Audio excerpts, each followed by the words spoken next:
Hello, I'm Instructor Ma. Welcome to the World Hapkido News Show, your complete resource for Hapkido news, events, and entertainment. Before we get started, remember to subscribe to our channel and ring the bell to get notifications when we post new videos like this one.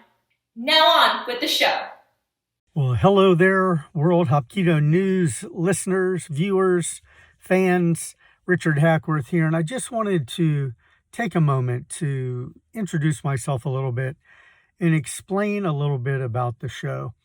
So, I've been doing martial arts consistently, without stop, since around 1976. And I did have some training prior to that, but I was young. I don't count that training because I was just a kid and I wasn't fully committed to it. I was doing it for fun and to spend time with my friends. But as I got older and got more serious, I learned that the more I applied myself, the more benefits I received. And through this technology where we can connect to each other around the world, I thought it's such a great opportunity.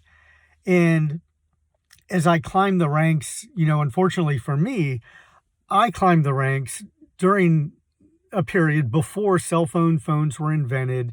So there weren't like pictures of me or videos of me because I was living in Korea on my own. So it didn't get documented on film, but I have all these certificates and documents from over the years. There is the occasional photo, which you can find in my Facebook profile. But the thing that made it interesting for me was that I seemed to somehow make connections purely accidentally with some of the top people in their respective fields. The Taekwondo instructor that I had was just a local Taekwondo instructor. I was going to him because he was close to me. And here we are all these years later, and he is the chief instructor for the master's course, the Taekwondo master's course in Korea. And so as we went along together on this journey, he is the person who helped introduce me to some of the other organizations that I belong to. I remember when he first asked me if I wanted to become an instructor. And I had never really thought about it. So I said, well, what do I have to do? And he told me, well, you have to do a 2-year internship. And then after that, you can go to the course. And at the end of the course, you take an exam and receive your instructor's license. And I thought, great, let's get started. And so I went through that process. I did the same thing with Hapkido at the Hapkido school, assisting in class, and then eventually getting to go to the course and receive my certification, and also through the sword training that I did. So as I became involved deeply in these 3 martial arts, I found all these areas where the training overlapped and that it made it easier to understand. And I wanted to have a way to share these knowledges and these experiences with people around the world because I didn't see a way or anyone else doing that at the time. I currently hold an 8th degree black belt in Taekwondo from the U.S. National Taekwondo Association. The president of that organization is my personal instructor, Grandmaster Chong Sung Kim. And I currently also hold an 8th degree black belt in Hapkido from 3 different organizations that I have worked with. And I'm very proud of that and the experience I got from working with them. And an 8th degree black belt in the Korean sword art of Kyeokkum Sul, which is from the Shilla dynasty. So it doesn't particularly resemble Japanese kendo or Japanese sword training the way Kumdo does, because Kumdo is basically the Korean translation of kendo. And there are a lot of martial arts in Korea that are basically the Korean brand or the Korean name of their Japanese art, because during the time that the Japanese occupation happened from 1911 through 1935, I believe, they implemented the Japanese curriculum into the schools. The Koreans were not allowed to speak their own native language. But in that curriculum, for athletic credits or physical education credits, you could take kendo, which they called kumdo. You could take judo, which they call yudo. And karate was also being taught, which later evolved itself into Korean taekwondo. And I know there are people that won't like hearing that, but that's the truth. And the thing that I appreciated the most of getting to do these things and living in Korea and training and making those friendships was that it gave me a sense of pride that I have to do my best, because I'm not just Richard Hackworth at this class. To the people, or even at the courses that I was going to the people there, I was representing my country. I was the only American most of them had ever met. So it was very important to me to be able to live up to their expectations. And I wasn't doing what I did for them. I was doing it for myself. But I did want to do it well enough that I felt that I had their approval, because I didn't want them to think that the only reason they passed this guy for the instructor's course or the master's course was because he was an American and they want to be able to help spread the organization to the United States. I wanted to squash any of those thoughts and ideas that they may have had in their minds. But as I got older and I went from the phase of being a student and a competitor to being a coach and to being a teacher, that in going through that evolution, I wanted to find ways to help share my knowledge on a larger level. And I felt like writing articles for websites and blogs and magazines was a great way. And now I participate a lot in podcasts, much like this one, and also through some TV shows, some online TV shows, and just any way that I could find through mass media to help share my love of the Korean martial arts. And so now that you know my reason for doing it, after the commercial break, you're going to hear from Instructor Ma, who's going to give the reasons that we feel you should listen to the show. So I've just shared with you why I'm doing it, and then she's going to share with you why you should listen to the show. And as we have guests on the show later on in other segments, I hope that you will continue to follow us and continue to support us. It means the world to me.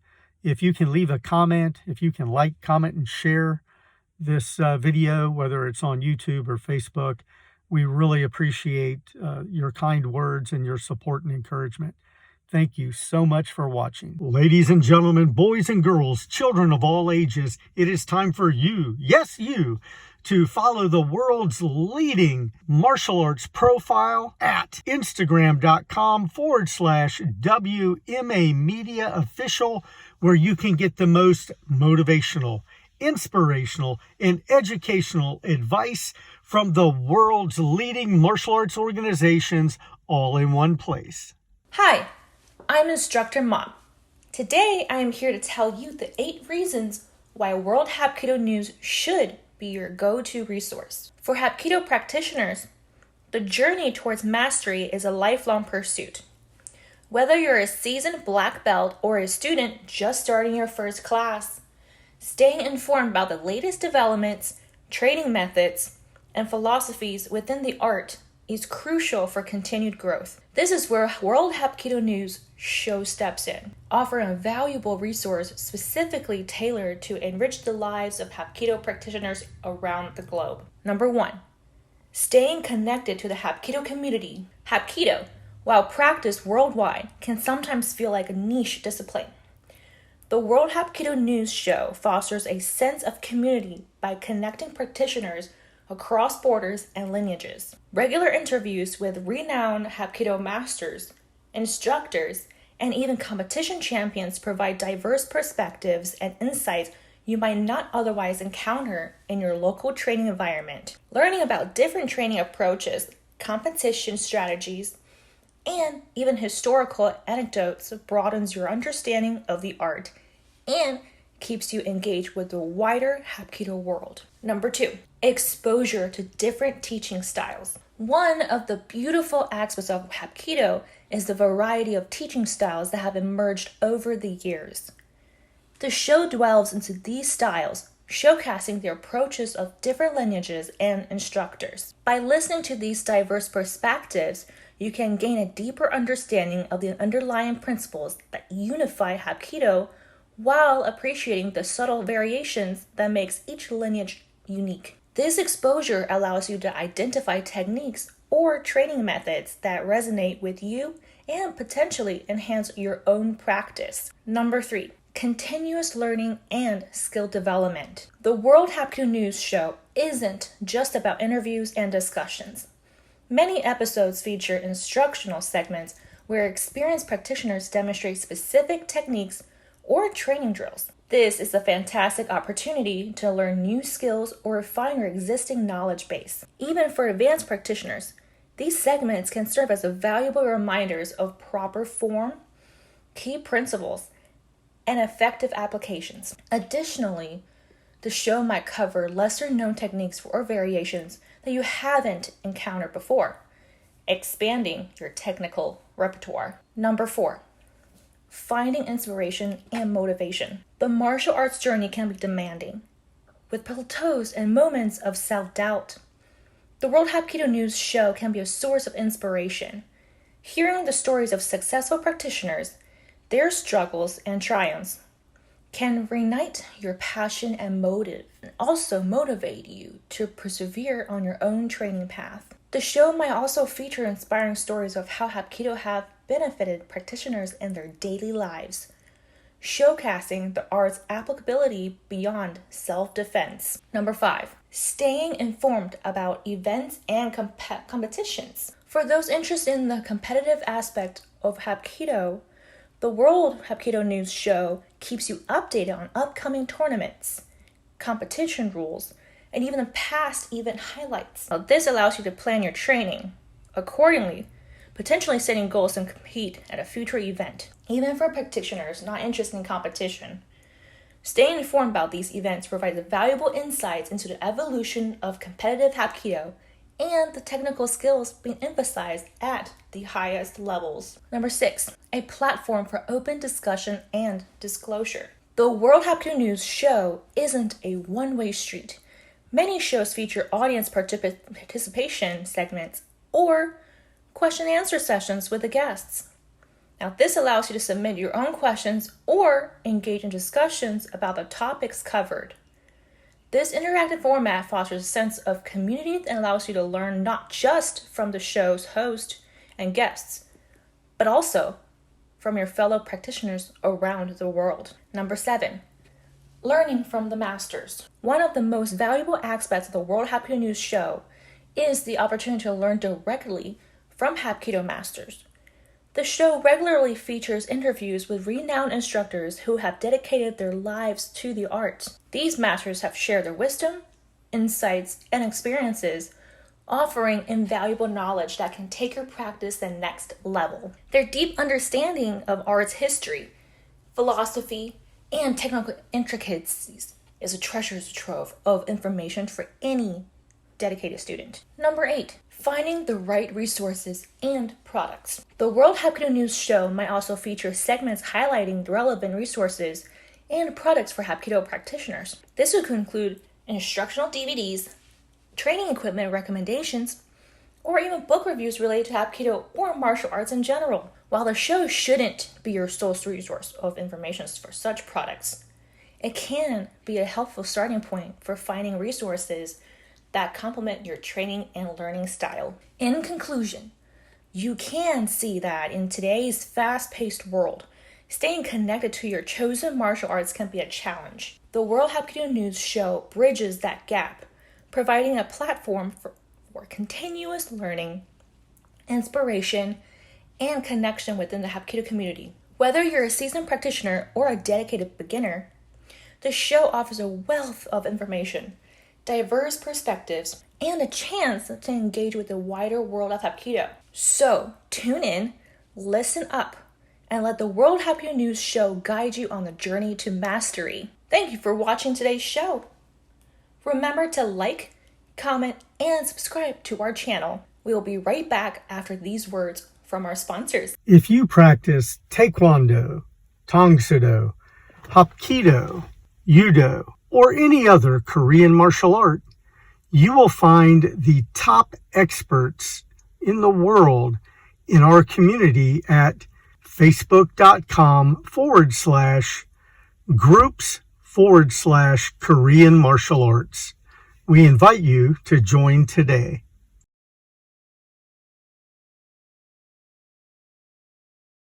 Good evening, this is Grandmaster Ronald Stone. I'd like to introduce myself, and most people ask me after my 54 years in the martial arts, usually the first question is, how in the world did you get started in this? It's a pretty simple, straightforward story. When I was in high school, my senior year, was at a party, and after the party, some kids from another school looking for a victim jumped me, and 3 of them attacked me and beat me up.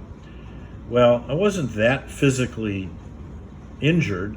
Thankfully, in the late 60s, early 70s, muggings weren't as weapons oriented as they are today, and I was simply punched out. Didn't do a lot of physical damage, but boy, it sure affected my mental state, my ego. I just never imagined myself to be a victim like that. I think every kid growing up in those days saw themselves as Captain Kirk and not the expendable crewman. And I unfortunately discovered I was the expendable crewman.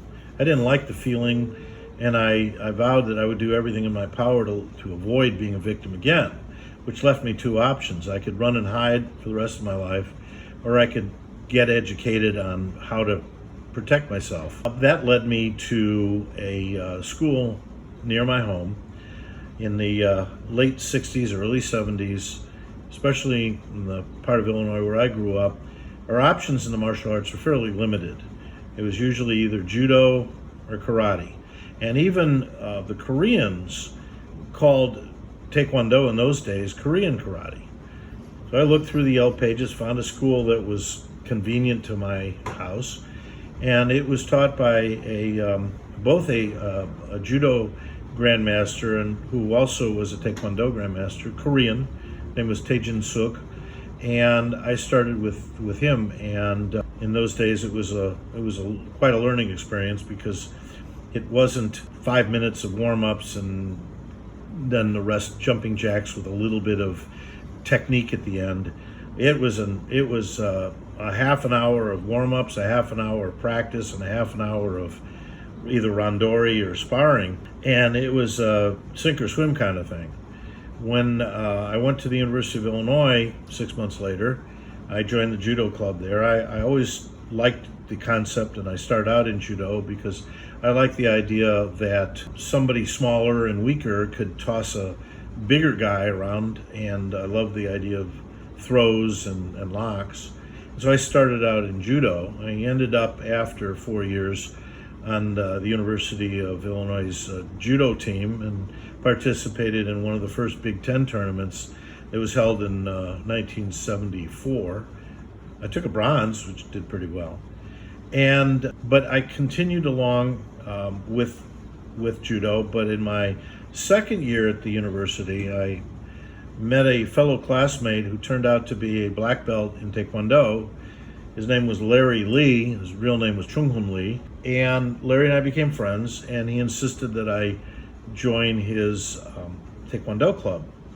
I said, well, I'm already in the judo club Monday, Wednesday, and Friday, And he said, great, then Tuesday, Thursday, and Saturday, you'll come to my Taekwondo class. Well, it's hard to argue with a Korean. And so for the next 3 years, I worked out Monday, Wednesday, and Friday in judo, and Tuesday, Thursday, and Saturday in my friend's Taekwondo class. When I graduated, I moved actually out of country, and I spent 5 years in Mexico.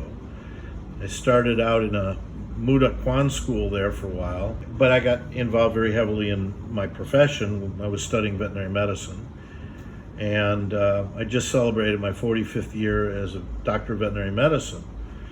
My So my schooling years were primarily dedicated to that, but my last year I had a little bit more free time. I was kind of getting the feel of things in my profession. So I took some time off and I joined an Aikido school, was taught by an 8th degree grandmaster who had come from Japan to teach in Mexico. So I managed to start learning Aikido, and I really enjoyed that. When we graduated, I moved to Miami and became a veterinarian, worked for a very well-known, internationally recognized veterinarian, Dr. Robert Knowles. While I was with him, we were taking care of the Hialeah and Miami Police Department Canine Corps, and one of the canine officers was a SWAT officer who taught judo after hours. So I got back into judo with him. Eventually, I ended up as a 4th degree master of Daehan Judo. Again, most of my judo career was with Korean masters. So I ended up getting a master level rank in judo, Korean judo. And I studied in Miami and then got married, had a daughter. When my daughter turned 5, she came to me one day and says, "Daddy, my friend Jessica is studying karate and gets to beat up boys. Can I learn karate and beat up boys too?" And I said, "Well, I don't know anything about karate, but I can put you into a taekwondo class." And so the two of us got back into taekwondo, and we did that for a couple of years. I ended up getting my black belt in taekwondo along with my daughter. We left Miami, and in 2001 we moved to Central Florida. She got back into, we couldn't find a taekwondo school in the small town we moved to, but there was a Tang Sudo school, so my daughter Andrea started back into Tang Sudo and started all over again. Got back in, got her first degree in Tang Sudo, so she had a black belt in taekwondo and she had a black belt in Tang Sudo. But that school financially had problems and went out of business. By that point in time, I had started with Grandmaster Richard Hackworth in Hapkido. I did not want to go into a different style. Even if it was Korean, I didn't want to start all over again with, Tang Sudo like my daughter. And I had some experience with Aikido, and Hapkido is what I had always wanted to study ever since I saw the movie Billy Jack in college. And I looked for a school, and I bumped into Grandmaster Richard Hackworth, one of the most fortunate meetings of my life. He not only became a tremendous instructor, but he became a very close personal friend. And he allowed me to enter his school and bring my daughter, Andrea. And Andrea was eventually to be one of the first women in the United States to get a first Dan in Hapkido from a Korean government recognized program. We were very proud of her, and I continued on. She went off to college, and I kind of got involved with her learning experiences and let the martial arts go on hold for a while, but I continued on. And 24 years later, I'm still studying with Grandmaster Richard Hackworth, but now as an 8th Dan in Hapkido. I still have a 4th in Daehan Judo, and I have a 2nd degree in Kuki Taekwondo. But Hapkido is what I'd always wanted to learn, and it's been very close to my heart. I have had a lot of opportunities through my acquaintances with many grandmasters. Again, most all of them Korean trained, but I've been involved with evaluating videos for the World Martial Arts Media magazine. I have written articles. I've got over 100 some odd articles I've written over the year for magazines and sorted periodicals, and also I've done some podcasts. Right now, this, as I said, is my 54th year in the martial arts, and I'm anxiously looking forward to another 54. One of the things that I started out learning was how to defend myself. Then it became a how to keep in shape, and then it became a how to maintain and develop friends and a social structure. And now that I'm 71, it's back to health benefits. but I still love it, and I still enjoy sharing with my fellow martial artists. And I am sincerely looking forward to the podcasts that we'll do in the future. We've got lots of ideas for different subject matters, and I do hope that you'll join us. We'll try to cover as many topics as we can and answer as many questions as you have. But I've kind of had experience in sport, martial arts, but primarily my interest has always been traditional, self-defense oriented martial arts practice. I thank you for your attention, and we'll be hoping to talk to you in the near future. Join us for our podcast. I'm Instructor Ma, and along with your show hosts and sponsors, we thank you for watching today's show. Be sure to share this with your friends, subscribe to our channel so that you don't miss a single exciting episode. You can visit our sponsors by the following links in the video descriptions.